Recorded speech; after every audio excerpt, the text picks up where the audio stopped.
Affirmative সেন্টেন্সে always থাকলে always এর পরিবর্তে নেভার বসবে, অলওয়েজ এর পরিবর্তে নেভার বসবে। অলওয়েজ মানে হচ্ছে সবসময়, নেভার মানে কখনোই না।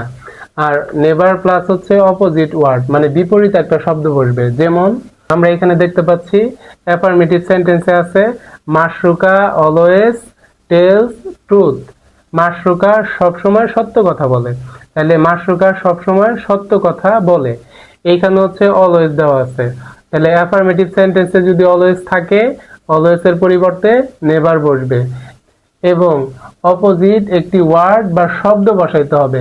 অপোজিট হচ্ছে বিপরীত একটি শব্দ আমাকে বসাইতে হবে। এখন আমরা এখানে দেখতে পাচ্ছি যদি অ্যাফার্মেটিভ সেন্টেন্সকে নেগেটিভ করতে যাই তাহলে আমাকে লিখে নিতে হবে যে মাশরুকা অলওয়েজ এর পরিবর্তে কি লিখবো, নেভার।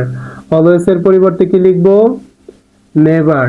এরপর হচ্ছে টেল, যা আছে তাই দেখে দেখে লিখি। এরপর ট্রুথ, ট্রুথ মানে হচ্ছে সত্য। আর তাহলে ট্রুথের বিপরীত শব্দটা কি বা হচ্ছে অপোজিট ওয়ার্ডটা কি? ট্রুথের অপোজিট হচ্ছে লাই। ট্রুথের অপোজিট কি, লাই। লাই মানে হচ্ছে মিথ্যা আর ট্রু মানে হচ্ছে সত্য। তাহলে আমরা দেখি অ্যাফার্মেটিভ সেন্টেন্সে আছে মাশরুকা অলওয়েজ টেলস লাই। মাশরুকা সবসময় সত্য কথা বলে। এখন এটাকে আমাকে নেগেটিভ করতে হইলে অলওয়েজ এর পরিবর্তে নেভার এবং হচ্ছে যে শব্দটা থাকবে যে কোনো একটা শব্দ আমাকে অপোজিট ওয়ার্ডে বসাইতে হবে, সেটাকে নেগেটিভ করে দিতে হবে। কিভাবে? এখানে ট্রুথ ছিল, এটা হচ্ছে লাই। ট্রুথ মানে হচ্ছে সত্য, লাই মানে হচ্ছে মিথ্যা। তার নেগেটিভ করতে গিয়ে অলওয়েজ এর পরিবর্তে আমাকে নেভার বসাইতে হবে, এরপর একটা অপোজিট ওয়ার্ড বসাইতে হবে। যেমন নেগেটিভ মাশরুকা নেভার টেলস লাই। মাশরুকা কখনোই মিথ্যা কথা বলে না। মাশরুকা কখনোই মিথ্যা কথা বলে না, তার মানে কি সত্য কথা বলে।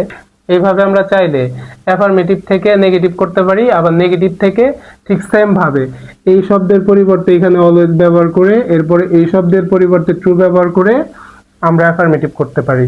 তার মানে আমরা একটা সেন্টেন্স চাইলে অ্যাফার্মেটিভ থেকে নেগেটিভ করতে পারি, নেগেটিভ থেকে অ্যাফার্মেটিভ করতে পারি, জাস্ট সিম্পল একটা রুলসের মাধ্যমে। তোমাদের বইয়ে যতগুলা এই ধরনের অলওয়েজ দিয়ে সেন্টেন্স আছে সেগুলাকে তুমি অ্যাফার্মেটিভ করে দেখো যে পারো কিনা।